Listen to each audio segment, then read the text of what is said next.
আসসালামু আলাইকুম। আমাদের এলাকার জমিগুলোতে হাল চাষ দেওয়া শুরু হয়ে গেছে।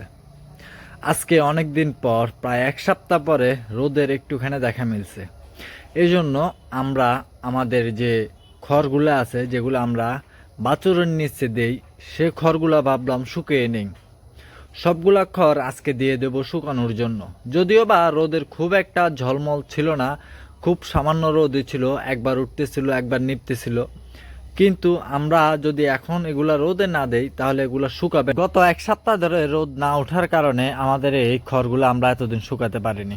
এখানে প্রায় 5-6 দিনের খড় আমরা রেখে দিচ্ছি, এবং কিছু খড় একেবারে নষ্ট হয়ে যাওয়ার কারণে সেগুলো আমরা ফেলে দিচ্ছি। আমি যে কাজগুলো করি, এই কাজগুলো নিয়ে আমি গর্ববোধ করি। খামার করাটা আমার এক ধরনের নেশা হয়ে গেছে, এটা আমার একটা ফ্যাশনের জায়গা। এই কথাগুলো বলার একটা কারণ আছে।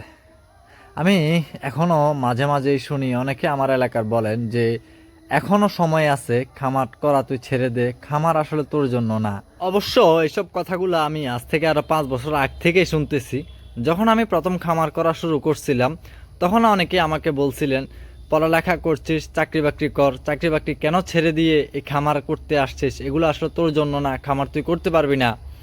এগুলো অনেক টাইপের কথাই আমি শুনছি, কিন্তু আমি আসলে থেমে থাকি নাই। আমি আলহামদুলিল্লাহ এখন পর্যন্ত 5 বছর কিন্তু এই খামার সেক্টরে কাটিয়ে দিয়েছি। আরেকজনের কথায় যদি নিজের ভালো লাগা বিসর্জন দিয়ে দিই তাহলে তার বাঁচা যাবে না। মানুষ আসলে কত যেন কত কথাই বলবে।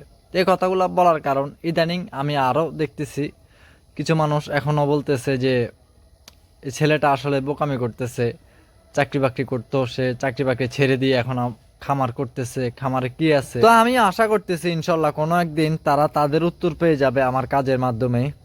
যদিও বা আমি এখনো সফল না, তবে আমি আশা রাখি ইনশাল্লাহ আল্লাহ পাক একদিন আমাকে সফল করে দেবে, যদি আমি এভাবেই ধৈর্য ধরে কাজ করতে থাকি। তো আজকে অনেকদিন পরে রোদটা আসলে ওঠার কারণে আমাদের অনেক উপকার হয়েছে। সবগুলা খড় রোদে দিয়ে দিছি, ইনশাল্লাহ খড়গুলো শুকিয়ে যাবে। আর আমাদের এখানে যে পেঁপে গাছটা আছে, এগুলাতে নতুন করে আবার পেঁপে আসছে।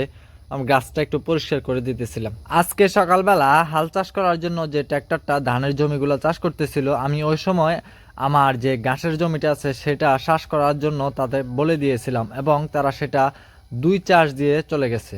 আমি এটাতে এখন এসে ঘাসগুলা বেছে নিতেছি। আমরা এই জমিটাতে ঘাস লাগাবো। এই জমিটাতে আগেও ঘাস ছিল, কিন্তু ঘাসের ফলন কম হয়ে যায় এবং ঘাসগুলা নষ্ট হয়ে যাওয়ার কারণে আমরা সেটা ভেঙে ফেলি এবং নতুন করে ঘাস লাগানোর জন্য জমিটা চাষ দিয়ে দিই।